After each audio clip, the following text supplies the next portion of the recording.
मेरा शुरू से था डॉक्टर बनने का, लेकिन भाग्य साथ नहीं दिया। मैं 2 नंबर से मेडिकल कॉलेज जाने से चूक गया और वो मेरे अंदर में दबा हुआ था। मैंने सोचा कि मैं नहीं बन पाया तो मेरे बच्चों को मैं डॉक्टर बनाऊंगा। आज मैं 500 लोगों को डॉक्टर बनाया हूँ, जिसमें मेरे 7 जने घर के डॉक्टर हैं, एमडी डॉक्टर हैं। कैसे पढ़ाऊँ, कैसे क्या है, बहुत ही संघर्षमय जीवन है। पैसे की कमी, बहुत सी चीज़ें। उस समय अकाल पड़ता था, पढ़ाना बड़ा मुश्किल होता था। कुछ शिक्षक थे, कुछ बन जाए, हर शिक्षक कुछ न कुछ कहते। देखिए हम लोग तो छोटे छोटे शिक्षक बन गए हैं, आप लोग बड़े ऑफिसर बनो तो हम लोग को बड़ी खुशी हो। भिलाई के बारे में ये कहना चाहूँगा कि भिलाई को मेरे एक ही विचार है कि कोटा से आगे बढ़े। कोटा जब इतना बच्चे, कई लाखों बच्चे वहाँ जाते हैं, भिलाई क्यों नहीं? तो यहाँ भी इस समय आज की स्थिति में थोड़ा सा पिकअप हुआ है।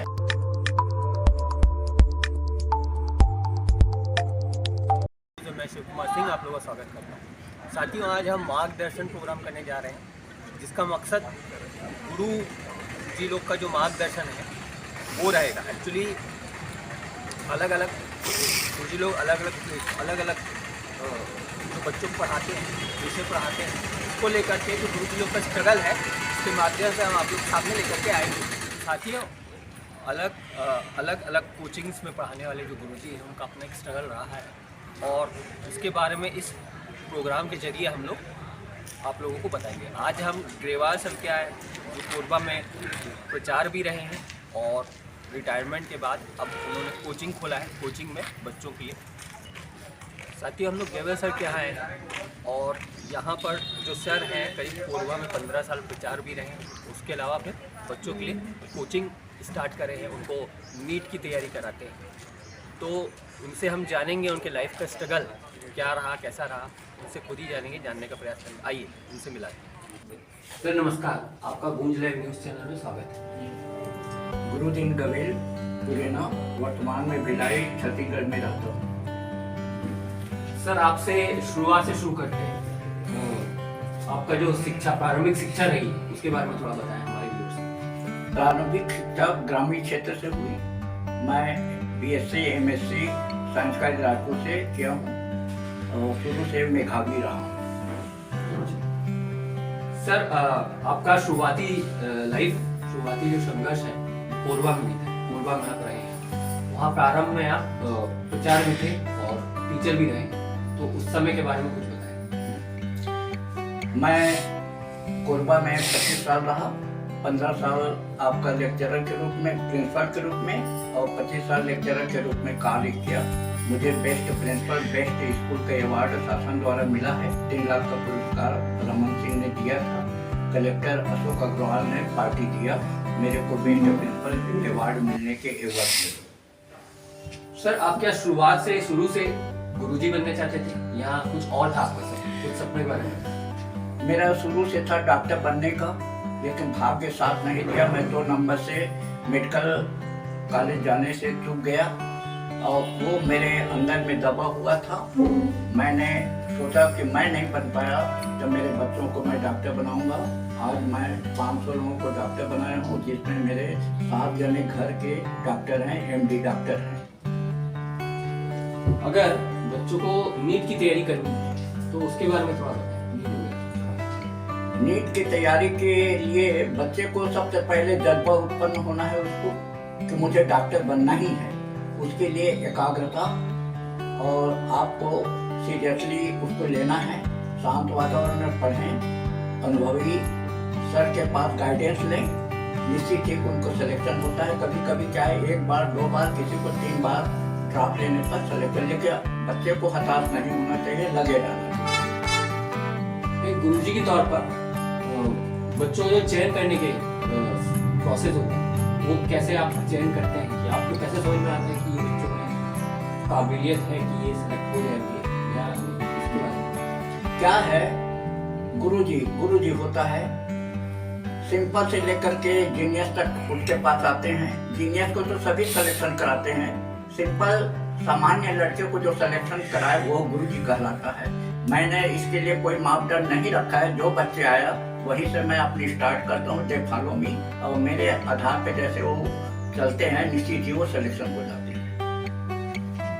आपसे ये भी जानना चाहूंगा, क्योंकि आप गुरुजी रहे हैं, नीट की आप पढ़ाते हैं, कोई IIT पढ़ाता है, हर प्रकार की तैयारी होती है। गुरुजी जो है, गुरुजी का जो तनख्वाह मिलता है, उसमें सबसे महत्वपूर्ण चीज होती है कि एक जो बच्चा है जो इसको पढ़ने में इंटरेस्ट नहीं, उसके अंदर में रुचि पैदा करे, इसकी क्या प्रक्रिया है? कैसे जो अगर कोई गुरुजी लोग देख रहे हैं जो नए होंगे इस लाइन में सुनने वाले हैं, कैसे वो बच्चों को इंटरेस्ट पैदा करें, उसके बारे में। सबसे पहले बच्चे लोग को मोटिवेशन, देखिए एवरीथिंग इज पॉसिबल, संसार में सब संभव है। कमजोर लड़का भी सिलेक्शन होता है, जीनियस लड़के कभी कभी सिलेक्शन नहीं हो पाते। आदमी चाहे सीरियसली ले, गंभीरता से पढ़े और मार्गदर्शन उसको सही मिले, सही मार्गदर्शन मिले, निश्चित ही उसको सफलता मिलेगी। अच्छा सर, अपने जो लाइफ स्ट्रगल है उसके बारे में थोड़ा आप बताइए। आपको अवार्ड भी मिला। जी हाँ। और आप प्रचार भी रहे उस दौरान, कोरबा के जो कलेक्टर है उन्होंने आपको अवार्ड दिया। जी हाँ। तो उसके बारे में थोड़ा। जी हाँ, मैंने अपने लाइफ को स्ट्रगल किया, मैंने एक जज्बा उत्पन्न किया था, बच्चों को यही रहता है सर्वश्रेष्ठ बन करके दिखाना है। मैं कोरबा में था, मुझे हर व्यक्ति जानता है, यहाँ तक कि कलेक्टर ऑफिसर सब लोग चाहते हैं। मैंने ऐसा बहुत से कार्य किए हैं, मेरा नाम राष्ट्रपति पुरस्कार के लिए भेजा गया था। मैं जब डॉक्टर नहीं बन पाया तो मैं बम्बई चला गया, वहाँ 6 माह था। मेरा सिलेक्शन हुआ भाभा एटॉमिक रिसर्च सेंटर में एज ए केमिस्ट, लेकिन भाग्य साथ नहीं दिया, पिताजी डेथ हो गए, बैकपुर पवेलियन गाँव आ गया और तब से मैंने शिक्षक के लिए एप्लीकेशन दिया और मेरा अपॉइंटमेंट लेक्चरर के रूप में हो गया। टीचर के रूप में मैंने अपने ईमानदारी से काम किया, हर बच्चा को मैंने पिकअप किया। हजारों लड़के आज सर्विस में हैं, सही मार्गदर्शन सही दिया गया।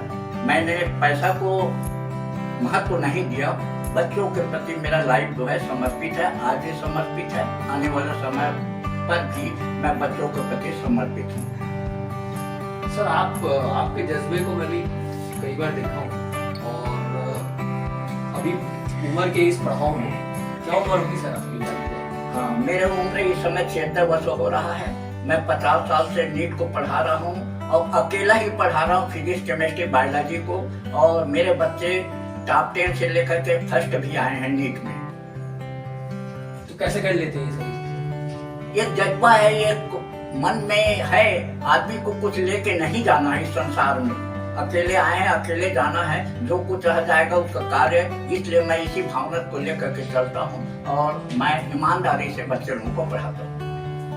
आज का जो समय है सर, प्रोफेशनल होने का समय ज़्यादा है। जहाँ हम अपने अगर भिलाई यूनिवर्सिटी की बात करें तो यहाँ सारे कोचिंग्स प्रोफेशनल हैं, तो उसके बारे में कुछ कहना चाहेंगे कि बच्चों के लिए क्या जरूरी है? हाँ, भिलाई के बारे में ये कहना चाहूँगा कि भिलाई को मैं, मेरे एक ही विचार है कि कोटा से आगे बढ़े। कोटा जब इतना बच्चे, कई लाखों बच्चे वहाँ जाते हैं, भिलाई क्यों नहीं? तो यहाँ भी इस समय आज की स्थिति में थोड़ा सा पिकअप हुआ है, अच्छे यहाँ पर भी स्थिति बनी है, बच्चे लोगों की संख्या भी अच्छे हैं, ज़्यादा सिलेक्शन हो रहे हैं। सभी कोचिंग सर लोग अपने अपने तरीके से पढ़ाते हैं, सबका पढ़ाने का अपना अंदाज है। हाँ, बहुत ही सुंदर व्यवस्था इस समय भिलाई में बना। छत्तीसगढ़ का सबसे प्रथम शहर है जहाँ एजुकेशन कंपटीशन का माहौल है। यहाँ ज़्यादा से ज़्यादा डॉक्टर, इंजीनियर, IIT सिलेक्शन हो रहे हैं और सही पढ़ा रहे हैं, यहाँ व्यवस्था सही है। अच्छा, मैं ये जानना चाहूँगा कि आप भिलाई कब आए, कितने साल? जैसे ही मैं प्रिंसिपल के रूप में रिटायरमेंट हुआ, मैं तुरंत 2009 में भिलाई आ गया। यहाँ मेरे को 14 साल हो गया। हर साल कुछ न कुछ लड़के मेरे यहाँ से सिलेक्शन होते रहता है, क्योंकि मैं अकेले पढ़ाता हूँ। 50 साल से पढ़ा रहा हूँ। छत्तीसगढ़ क्या, इंडिया में शायद 50 साल कोई पढ़ाया होगा, अकेला पढ़ाया होगा, और 76 साल की उम्र में भी पढ़ाया होगा। एक और विशेषता बता दूँ, मैं अगले साल नीट की परीक्षा में बैठा था, अच्छे नंबर आए, लेकिन बीच में क्या हो गया, BP बढ़ गया। 80 प्रश्न बना पाया था, चेक किया तो 77 प्रश्न राइट हुआ, फिर पूरा प्रश्न नहीं बना पाया, छोड़ दिया। अच्छा सर, यहाँ पर जब आप आए, यहाँ पर एक चीज है कि जो पेरेंट्स वो काफी जागरूक पढ़ाने में, तो बच्चों को एक सही कोचिंग मिले या सही गुरु मिले, उसको लेकर के कैसे चयन किया जाए पेरेंट्स का, या बच्चे कैसे चयन करें कि यहाँ पढ़ना मेरे लिए ज़्यादा लाभदायक हो। तो जब भी हम पढ़ते हैं तो सोचते हैं कि लिए क्या प्रोसेस अपनाया? क्या होता है बच्चे, मैंने देखा छत्तीसगढ़ के बच्चे लोगों को, बच्चे जहाँ ज़्यादा सिलेक्शन होता है, पेपर में आउट होता है, वहाँ देखते हैं कि बहुत से लोग सिलेक्शन हो रहे हैं, तो बच्चे उसी के तरफ जाते हैं। बच्चों को ये नहीं मालूम कि जिसका सिलेक्शन हुआ है उसका IQ क्या है। भाई वो सिलेक्शन हुआ, कोई गारंटी नहीं कि आने वाला हो सके। बच्चे का, हर बच्चे का अलग अलग रिक्वायरमेंट होता है। ज़्यादा भीड़ में पढ़ते हैं बच्चे, सफल नहीं हो पाते। कम से कम भीड़ में पढ़ें और जो शिक्षक है, मार्गदर्शक है, उसके ऊपर व्यक्तिगत ध्यान देकर भी वो बच्चे का सिलेक्शन होगा। नीट में तैयारी करने के लिए कितने घंटे करीब बच्चे? देखिए, यदि जुलाई से मेरे अपने हिसाब से, मेरा अपना विचार, क्योंकि मैं शिक्षक रहा हूँ, प्रिंसिपल भी रहा हूँ, बच्चे को जुलाई से भी पढ़ता है, चारों विषय पे 1-1 घंटा, 4 घंटा पढ़े तो निश्चित है वो सफल हो जाएगा। अब जब परीक्षा के समय आता है तो बच्चे 10 घंटे 12 घंटे भी पढ़ते हैं, तो उससे क्या है, ब्रेन पे असर होता है। सबसे पहले मेरा एक ही सिद्धांत है, ब्रेन को सही रखिए, ब्रेन को टेंशन फ्री रखिए, सिलेक्शन तभी होगा। ज़्यादा पढ़ेंगे, मोर स्टडी मोर कन्फ्यूजन भी चले जाएंगे। इस तरह से बहुत से जीनियस बच्चे बहुत ज़्यादा पढ़ते हैं तो वो भी सफल नहीं हो पाते। ठीक शुरू से पढ़ना चाहिए, सही मार्गदर्शन उनको मिलना चाहिए।